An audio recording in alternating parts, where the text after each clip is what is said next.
Welcome to my channel. Sebelumnya mari kita baca suratul Fatihah untuk diri kita masing-masing. Semoga Allah membuka hati dan pikiran kita. Al-Fatihah. Bismillah.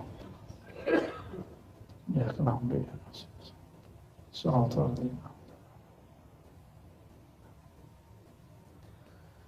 Kalau mau hidup bahagia, mulai bekerja, baca Fatihah. Saya dulu otak saya nggak cerdas amat, tapi guru saya bilang, kamu kalau mau belajar Fatihah. Baru setelah saya kuliah, saya paham kenapa Fatihah itu dahsyat. Al-Fatihah beda dengan Yasin. Yasin disebut qalbul Quran, qalbunya Al-Quran. Walaupun hadisnya dhaif, tapi dia maknanya sahih. Kalau Quran disebut Al-Fatihah disebut Ummul Kitab. Apa arti ummu? Ibu, induk. Maka semua ayat di Quran itu turun dari huruf-huruf ayat-ayat yang ada di dalam surat Al-Fatihah. Maka membaca Al-Fatihah, kalau betul memahami maknanya, merasakan dahsyatnya, sebenarnya nilainya setara dengan baca Quran semua. Kalau mengerti maknanya, ya. Dan banyak sekali rahasia-rahasia itu. Saya berharap gak usah doa macam-macam. Afdhalud doa, alhamdulillah, begitu dah hadisnya Imam Tirmizi. Doa yang paling keren itu bukan doa meminta, tapi doa tanpa meminta, yaitu doa dengan memuji. Senang dimintain atau dipuji? Senang dipuji gak? Senang dipuji. Kita nggak suka kalau dimintain orang, tapi kita senang dipuji. Sifat senang dipuji itu salah satu sifat Allah yang Allah pinjamkan untuk kita semua. Ya, maka hadisnya menyebutkan afdhalud doa, doa seruan yang paling bagus bukan ketika kamu menuntut Allah, tapi seruan memanggil yang terbaik ketika kamu memuji Allah. Jadi doa itu arti harfiahnya apa? Menyeru, memanggil. Itu arti aslinya, bukan meminta. Siapa yang nerjemahin doa meminta? Itu orang awam. Ya.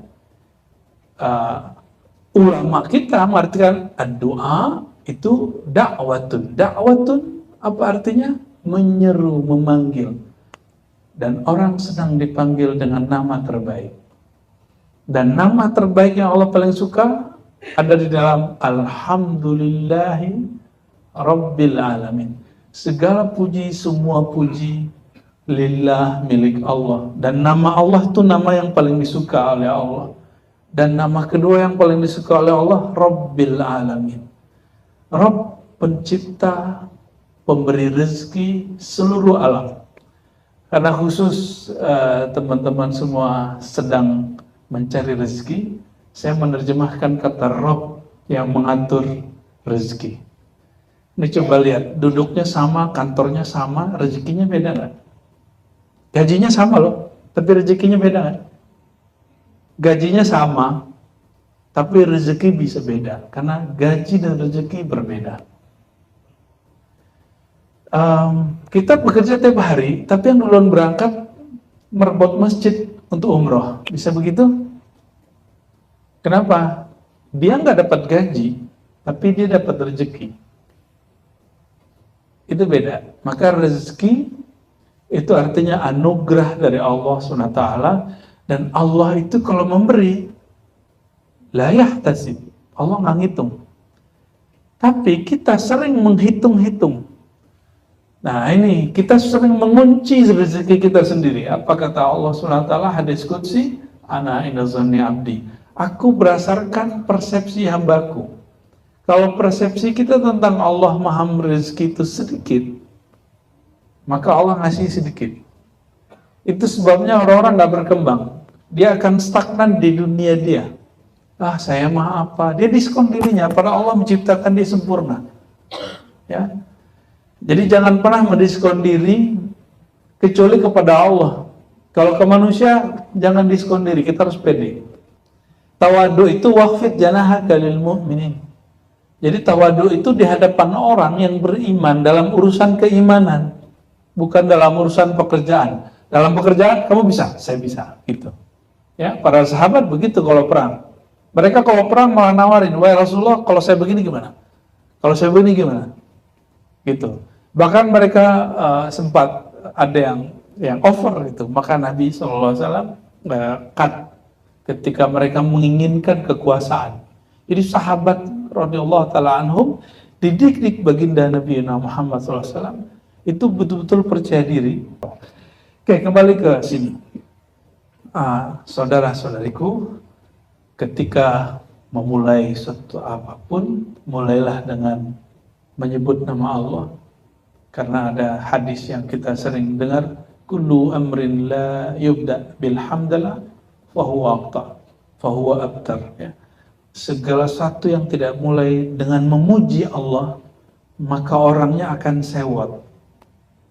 Abtar, akta itu berarti kebaikannya habis. Apa maknanya? Orang itu jadi nggak mood. Kalau kita memulai dengan memuji, positif atau negatif? Orang yang memulai dengan mood yang baik, maka dia akan diberkahi. Jadi kalau mulai bekerja, jangan sampai moodnya jelek. Sedangkan dalam hadis dikatakan, al-muslimu man salima al-muslimuna min lisanihi wa yadihi. Muslim yang ideal itu orang yang terjaga dari sifat mood yang buruk dari lisan dan sikap dia. Orang kalau moodnya jelek, ngomongnya nggak enak. Ya, maksud saya sederhana, teman-teman semua. Kalau mau bekerja, sebelum masuk kantor, usahakan berwudu. Itu yang Nabi SAW katakan, ya, bahwa wudu itu ada cahaya di dalamnya. Dan wudu artinya dua.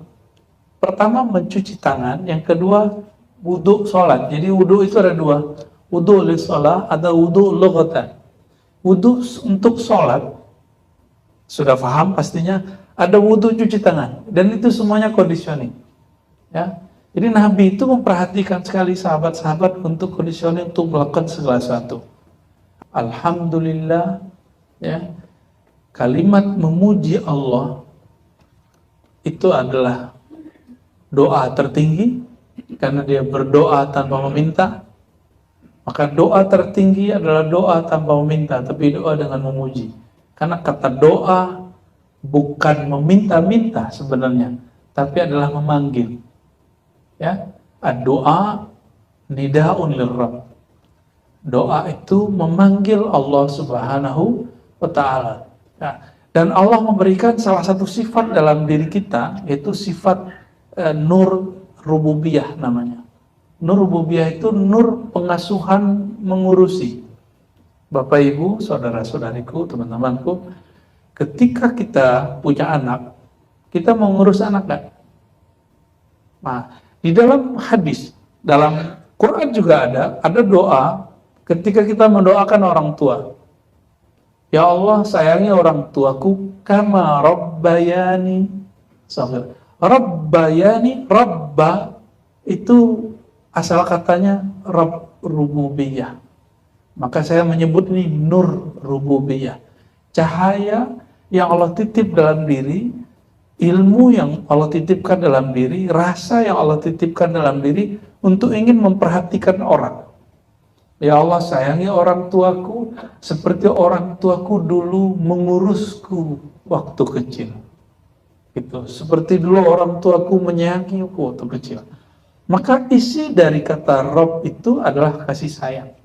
Jadi kalau diterjemah, Alhamdulillahi Rabbil Alamin. Segala puji milik Allah yang mengurusi semua alam dengan kasih sayangnya. Seperti bahkan lebih dahsyat, lebih sempurna melebihi orang tua kepada anaknya. Nah, kembali ke hadis yang tadi.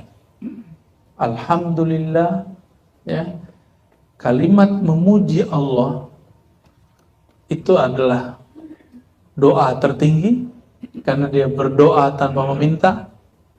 Maka doa tertinggi adalah doa tanpa meminta, tapi doa dengan memuji.